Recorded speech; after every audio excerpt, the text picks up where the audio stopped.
आध्यात्मिक क्षेत्र में क्या क्या जानने की आवश्यकता है।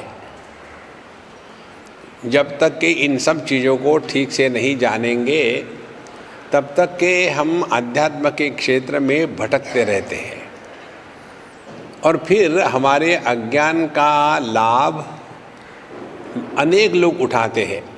कोई कहेंगे हम आपके यहाँ दबाएंगे तो आपका भगवान का दर्शन होगा। कोई कहेंगे कि आपको इसके पश्चात बहुत पैसा मिलना शुरू होगा। ये अध्यात्म नहीं है। तो अध्यात्म में क्या जानना है, भगवान नारायण ब्रह्मा जी को बताते हैं कि मेरा विस्तार क्या है, मेरा भाव क्या है, मेरा रूप क्या है, मेरा गुण क्या है, मेरे कर्म क्या है और मेरा विज्ञान माने मेरा अनुभव क्या है। हमको भगवान का अनुभव हो गया, ये किसको पूछेंगे?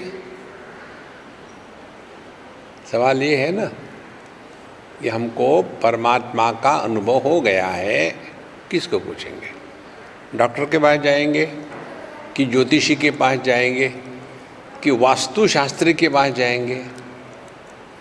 हमको एक व्हाट्सएप आया, मेरी पत्नी वास्तुशास्त्री है, वास्तुशास्त्र में बिलीव करती है। बोले कैसे?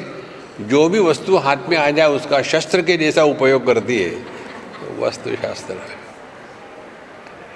देखो, तो ये जो अपना अनुभव है होने का, इसको कैसे समझे कि हम परमात्मा को प्राप्त हो चुके हैं?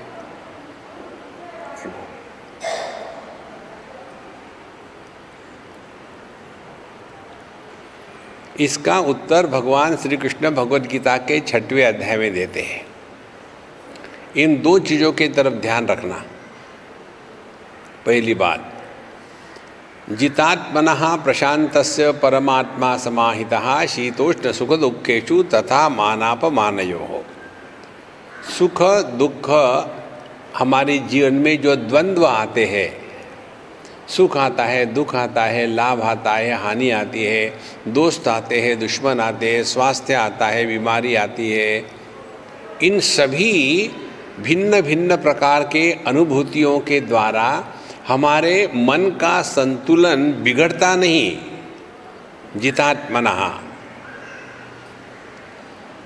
मन का संतुलन नहीं बिगड़ता। माने दुख आता है, दुख का अनुभव होता है, लेकिन दुखी व्यक्तित्व पैदा नहीं होता। सुख आता है, सुख का अनुभव होता है, लेकिन सुखी व्यक्तित्व पैदा नहीं होता।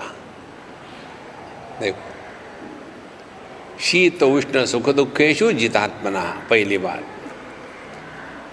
यदि ये परमात्मा के प्राप्ति के लक्षण भगवान बताते हैं तो हमको साधना क्या करनी है?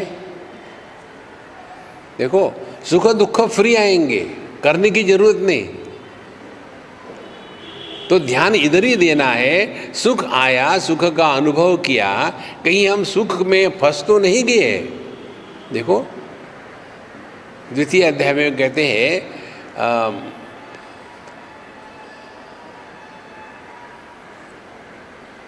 स्थित प्रज्ञ पुरुष कौन है? जिसका ज्ञान, जिसकी प्रज्ञा, जिसकी समझदारी कभी डावाडोल नहीं करती, वो ज्ञानी है। इसीलिए ध्यान इधर देना है, ध्यान करना नहीं है। ये मेडिटेशन करने वाले महादुखी होते हैं।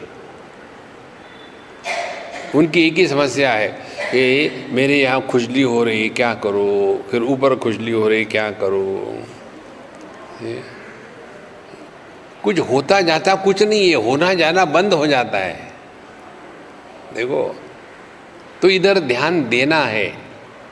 सुख दुख के अनुभव आ रहे हैं और आप उसके साथ रह रहे हो, लेकिन सुखी दुखी व्यक्तित्व पैदा नहीं हो रहा। ऐसा व्यक्ति सबके साथ सहज रहता है, लेकिन कोई व्यक्तित्व निर्माण नहीं होने देता। और दूसरी बात, मानापमानयोः प्रशांतस्य। हमारे जीवन में दो बातें होती हैं, एक तो हमको आदर मिलेगा या अनादर मिलेगा, मान अपमान। तो हमको जब आदर मिलता है तो हमको लगता है कि हम बड़े श्रेष्ठ हैं, और हमको आदर नहीं मिलता तो लगता है कि हम बड़े कनिष्ठ हैं। तो दो बातें, जीवन में आने वाले जो सुख दुख के अनुभव है उसके द्वारा मन का संतुलन नहीं बिगड़ना, और किसी ने हमको आदर अनादर किया तो भी मन की शांति को नहीं बिगड़ने देना। मन की शांति दोनों प्रकार से बिगड़ती है। आदर मिला तो आदमी फुदकने लग जाता है, कोन्योस्ति सदृशो मया, और अनादर हो गया तो बड़े दुखी होते हैं। प्रशांत माने जो शांति अशांति के परे चले गया है वो प्रशांत है। इन दो चीज़ों की तरफ ध्यान देना, यही बात यहाँ भगवान हमको विस्तार से कहेंगे कि तथा एव तत्व विज्ञानम अस्तु ते मदनुग्रहात्, मेरे अनुग्रह से तुमको यह अपने स्वरूप का अनुभव निश्चित होगा।